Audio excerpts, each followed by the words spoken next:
نفس بدکار نے دل پر یہ قیامت توڑی،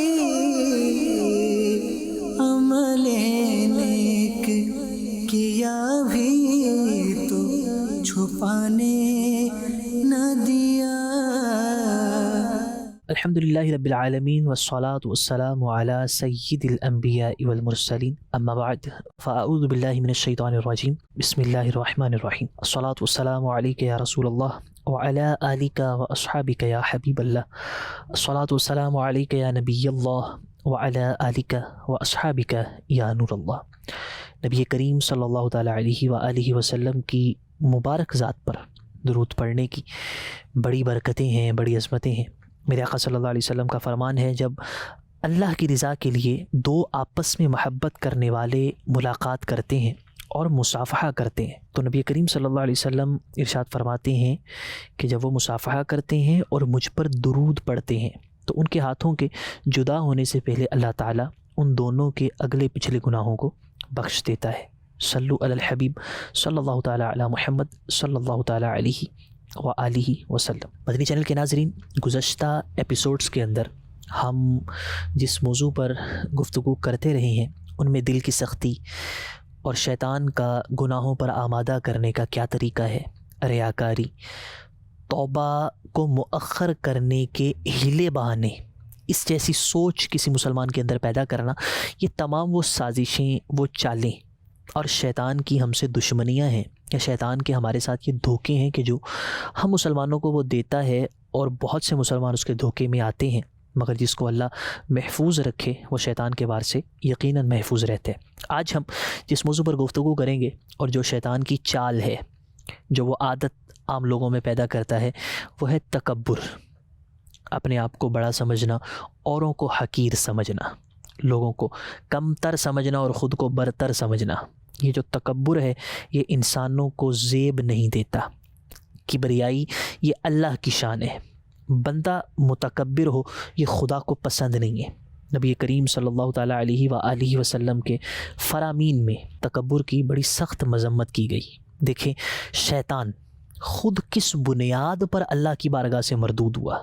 آخر وہ ایک جن تھا مگر وہ فرشتوں کا استاد تھا، معلم الملائکہ یا معلم الملکوت تھا، فرشتوں کو پڑھاتا تھا، نیکوکار اتنا تھا کہ زمین کا کوئی ٹکڑا ایسا نہیں چھوڑا کہ جہاں پر اس نے خدا کی عبادت نہ کی ہو۔ سجدے کرنے کے اندر کوئی اس کا ثانی نہیں تھا، خدا کی عبادت کرنے کے اندر کوئی اس کا مقابل نہیں تھا، اتنی عبادت خدا کی کرتا تھا، سب کرتا تھا، مگر اللہ کی بارگاہ سے رسوا اس کو کس چیز نے کروایا؟ تکبر نے کروایا۔ اپنے آپ کو برتر سمجھنا اور خدا کے پیغمبر کو اور اللہ کے پیارے نبی حضرت آدم علیہ السلام کو معاذ اللہ اپنے سے بدتر خیال کرنا، یہ اس بدبخت کی بدبختی تھی کہ جس نے اس کو ہمیشہ کے لیے رسوا کر دیا۔ تو تکبر جو ہے یہی وہ چیز ہے کہ جس نے شیطان کو برباد کیا۔ اللہ تعالیٰ نے جب حضرت آدم علیہ السلام کو سجدہ کرنے کا حکم ارشاد فرمایا تو حضرت جبریل امین علیہ السلام نے سب سے پہلے سجدہ کیا۔ بقیہ جو جلیل القدر ملائکہ علیہ السلام نے حضرت آدم علیہ السلام کو سجدہ کیا، مگر جب ابلیس سے سجدے کا کہا گیا کہ حضرت آدم علیہ السلام کو سجدہ کرو تو اس نے تکبر کیا، اور تکبر نے اس کو کافروں میں سے کر دیا۔ اس نے کیا کہا اللہ کی بارگاہ میں؟ اس نے یہ کہا انا خیر منہ خلقتنی من نار و خلقتہ من طین۔ ابلیس نے کہا میں اس سے بہتر ہوں، یعنی حضرت آدم علیہ السلام سے بہتر ہوں، تو نے مجھے آگ سے بنایا اور اسے مٹی سے بنایا ہے۔ یعنی ابلیس کا جو یہ جملہ تھا اس کی مراد یہ تھی کہ اے مالک، اگر تو آدم کو آگ سے بھی بناتا تو میں سجدہ نہ کرتا، یہ تو پھر مٹی سے بنائے گئے ہیں اور میں آگ سے بنایا گیا ہوں، تو اب تو میں بالکل سجدہ نہیں کروں گا۔ اس کی اس بدبختی والے جملے نے اور اس بات نے جو تکبر پر مبنی تھی، اپنی بڑائی اور اپنی برتری، اور معاذ اللہ ایک نبی علیہ السلام کے بارے میں ایک گستاخانہ بات تھی، ہمیشہ کے لیے اس کو رسوا کیا، ہمیشہ کے لیے اس کو برباد کیا، اور ایسا برباد کیا کہ اللہ تعالیٰ نے اس کو ارشاد فرمایا قال فاخرج منها فإنك رجیم وإن علیک لعنتی الی یوم الدین۔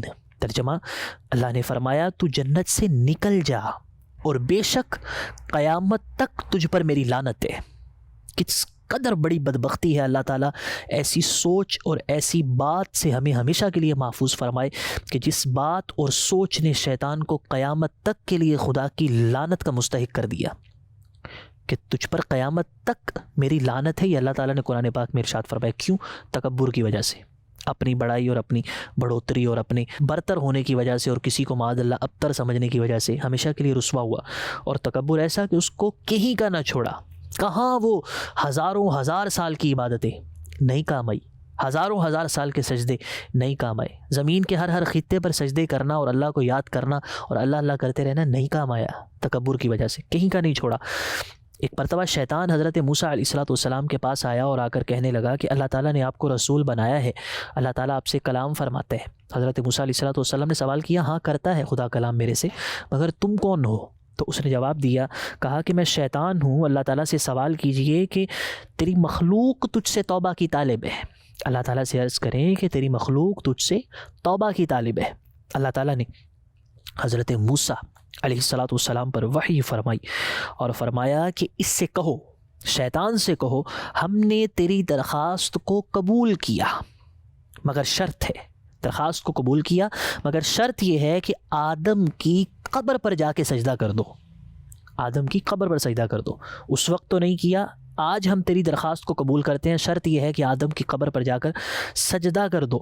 جب تو سجدہ کر لے گا میں تیری توبہ قبول کر لوں گا اور تیرے گناہوں کو معاف کر دوں گا۔ یعنی اللہ غفار ہے، اللہ کی ذات بخشنے والی ہے۔ اس نے کہا تھا نا کہ اللہ سے سوال کریں کہ تیری مخلوق تجھ سے توبہ کی طالب ہے، یعنی میں، یعنی شیطان کی طرف وہ اشارہ اپنی ذات کی طرف کر رہا تھا کہ میں توبہ کا طالب ہوں۔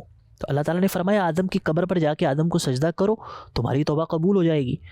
لیکن جب حضرت موسیٰ علیہ السلام نے اس بدبخت کو یہ بتایا کہ اللہ تعالیٰ کا فرمان یہ ہے کہ اب بھی جا کے آدم کو سجدہ کر لو، توبہ قبول ہو جائے گی، تو اس کو غصہ آیا اور معاذ اللہ غصے سے پھر سرخ ہو گیا اور از راہ تکبر اور غرور یہ کہنے لگا کہ اے موسیٰ، میں نے تو آدم کو جنت میں سجدہ نہیں کیا، تو اب ان کی قبر کو کیسے سجدہ کروں گا؟ یہ اس بدبخت کی بدبختی تھی کہ تکبر آج بھی نہیں ٹوٹا۔ گردن کے اندر جو ایک اکڑاؤ تھا اور ایک تکبر والی سوچ تھی وہ آج بھی ختم نہیں ہوئی، اور بات وہی تھی کہ اے موسیٰ، اگر میں نے آدم کو سجدہ جنت میں نہیں کیا تو آج میں قبر پہ کیسے سجدہ کروں؟ میں نے تو وہاں نہیں کیا۔ یہ تکبر والی سوچ تھی کہ جس نے اس کو رسوا کر دیا۔ حالانکہ اللہ تعالیٰ بڑا غفار ہے، غفور ہے، وہ بخشتا ہے اور فرمایا کہ بخش دوں گا، شرط یہ ہے کہ سجدہ کرو، مگر نہیں کیا۔ یہی تکبر تھا جس نے فرعون کو غرق کیا، سب اس کے سامنے تھا۔ حضرت موسیٰ علیہ السلام کے معجزات اس کے سامنے تھے، اپنی آنکھوں سے دیکھ رہا تھا، ساری قوم دیکھ رہی تھی، مگر تکبر تھا، غرور تھا، خدا بننے کی جو ایک معاذ اللہ سوچ تھی، اس تکبر والی سوچ نے اس کو برباد کر دیا۔ حضرت موسیٰ علیہ السلام اور حضرت ہارون علیہ السلام کو جھٹلایا، کیوں؟ تکبر کی وجہ سے۔ ایک غرور تھا، ایک خدا بننے کی سوچ معاذ اللہ، اور خود کو خدا کہنے والی بات، اللہ تعالیٰ نے اس کو غرق کر دیا، اور غرق بھی ایسا کیا کہ سمندر نے بھی قبول نہیں کیا، بلکہ مری بھینس کی طرح اس کو جو ہے وہ ساحل پر پھینکا، اور دنیا کے لیے تا قیامت عبرت کا نشان بنایا۔ کیوں؟ تکبر کی وجہ سے۔ تو تکبر اتنی بری چیز ہے، شیطان ہمارے دلوں کے اندر معاذ اللہ تکبرانہ سوچ پیدا کرتا ہے۔ تکبر سے بچنا چاہیے۔ آئیے جانتے ہیں تکبر ہوتا کیا ہے۔ تکبر یہ ہے کہ خود کو افضل جاننا اور دوسرے کو حقیر سمجھنا۔ نبی کریم صلی اللہ تعالیٰ علیہ وآلہ وسلم کا ارشاد ہے، صحیح مسلم کے اندر میرے آقا علیہ السلام نے ارشاد فرمایا، حق بات کی مخالفت کرنا اور دوسروں کو حقیر سمجھنا۔ میرے آقا نے فرمایا تکبر یہ ہے۔ ہمارے اندر دوسروں کو حقیر سمجھنے کی سوچ بڑی عام ہے۔ جو کچھ برادریاں ہیں، اس برادری والے اس برادری والے کو حقیر سمجھتے ہیں، اس کے بارے میں نامناسب بات کرتے ہیں، ان برادریوں کو اپنی بیٹھکوں اپنی محفلوں میں بیٹھ کے برا بھلا کہتے ہیں، بری بات کرتے ہیں، نامناسب جملے ان کے بارے میں کستے ہیں، کسی برادری کو برا سمجھتے ہیں۔ حالانکہ برادریاں اللہ کی بارگاہ میں قبولیت اور درجوں کی بلندی کا معیار نہیں ہے۔ اللہ کی بارگاہ میں تو صاحب تقوی مقبول ہے، خدا کی بارگاہ میں تو صاحب تقوی بلند ہے، اور اس کا مقام ہے اللہ کی بارگاہ میں۔ یہ برادریاں تو آپس کی پہچان کے لیے، مگر ہمارے ہاں کسی کو حقیر برادریوں کی بنیاد پر بھی سمجھا جاتا ہے۔ دیکھیں تکبر کے بارے میں امام راغب اصفہانی انہوں نے لکھا ہے کہ تکبر یہ ہے کہ انسان اپنے آپ کو دوسروں سے افضل سمجھے، عام آدمی ہے اس کو اپنے ساتھ بیٹھنے نہ دینا، کسی کے ساتھ بیٹھ کر عام شخص کے ساتھ کھانا نہ کھانا، تکبرانہ سوچ اپنے اندر رکھنا، یہ اللہ تعالیٰ کو پسند نہیں ہے۔ کئی واقعات ہیں کہ جس کے بارے میں تکبر کرنے والے کو ان واقعات کے اندر سخت ناپسند قرار دیا گیا۔ تکبر اللہ تعالیٰ کو پسند نہیں۔ قرآن پاک میں اللہ تعالیٰ نے بڑا واضح طور پر ارشاد فرمایا، میرا مالک ارشاد فرماتا ہے اِنَّهُ لَا يُحِبُّ الْمُسْتَكْبِرِينَ، اللہ فرماتا ہے بے شک وہ یعنی اللہ کی ذات مغروروں کو پسند نہیں فرماتی، خدا مغروروں کو پسند نہیں کرتا۔ اور ایک اور جگہ اللہ تعالیٰ نے بڑا واضح طور پر ارشاد فرمایا، لوگوں کو بڑا اکڑ کر چلنے کی عادت ہوتی ہے۔ اللہ تعالیٰ ارشاد فرماتا ہے وَلَا تَمْشِي فِي الْأَرْضِ مَرَحًا إِنَّكَ لَن تَخْرِقَ الْأَرْضَ وَلَن تَبْلُغَ الْجِبَالَ طُولًا، اللہ تعالیٰ ارشاد فرماتا ہے اور زمین میں اتراتا ہوا نہ چل، اکڑ کے نہ چل، بے شک تو ہرگز زمین نہ چیر ڈالے گا اور ہرگز بلندی میں پہاڑوں کو نہ پہنچے گا۔ اکڑ کے چلتا ہے کیا زمین پھاڑ دے گا؟ نہیں ہوگا۔ اکڑ کے چلتا ہے کیا پہاڑوں سے اونچا ہو جائے گا؟ کہا نہیں ہوگا، کچھ نہیں ہوگا، تو انسان ہے تو انسان رہے گا۔ تو فرمایا کہ اکڑ کے نہ چل۔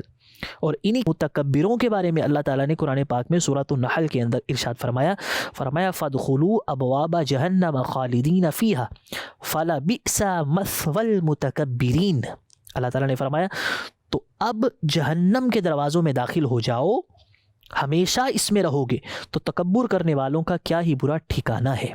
تکبر اگرچہ کفر نہیں ہے، یہاں ہمیشگی سے مراد ہے کہ ایک لمبے عرصے تک جہنم میں رہو گے، ورنہ ہمیشہ رہنا کافر کے ساتھ خاص ہے۔ تکبر کفر نہیں ہے، تکبر ایک گناہ ہے، اگرچہ کبیرہ گناہ ہے، مگر گناہ کبیرہ ہمیشہ جہنم میں رکھنے کا سبب نہیں ہے۔ اہل سنت کا عقیدہ یہ ہے کہ گناہوں کی سزا بھگتنے کے بعد جو مسلمان ہوگا اس کو اللہ تبارک و تعالیٰ جنت میں داخل فرما دے گا۔ ہمیشگی جہنم کے اندر یہ کافروں کے لیے ہے، اور جہاں متکبر یا کسی اور کے بارے میں ہمیشگی کی بات کی جاتی ہے تو وہاں پر ایک طویل عرصہ مراد ہوتا ہے۔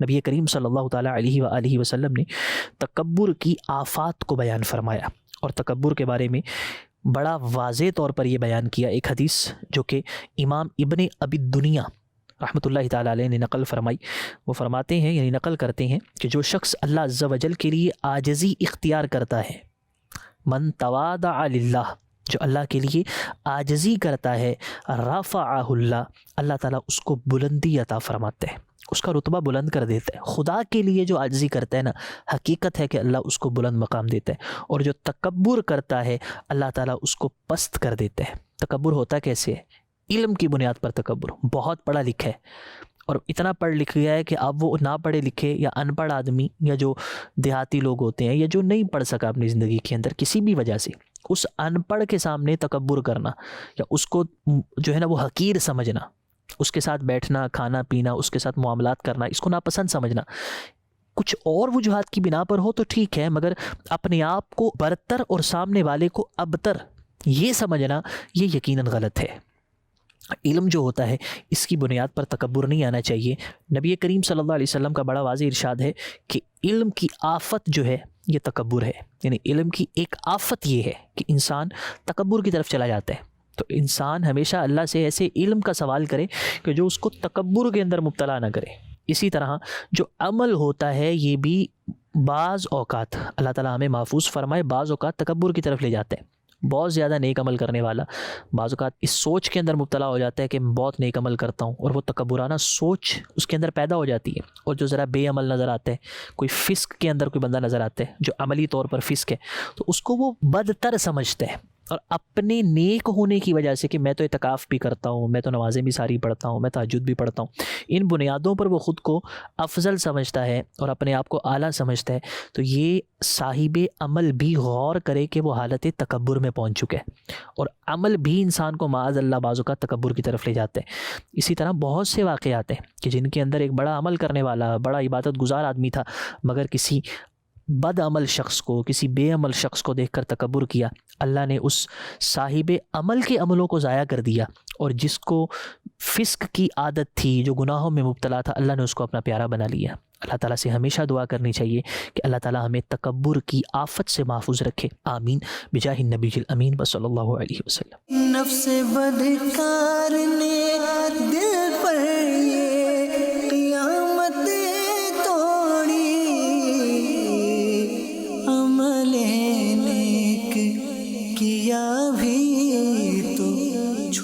بنے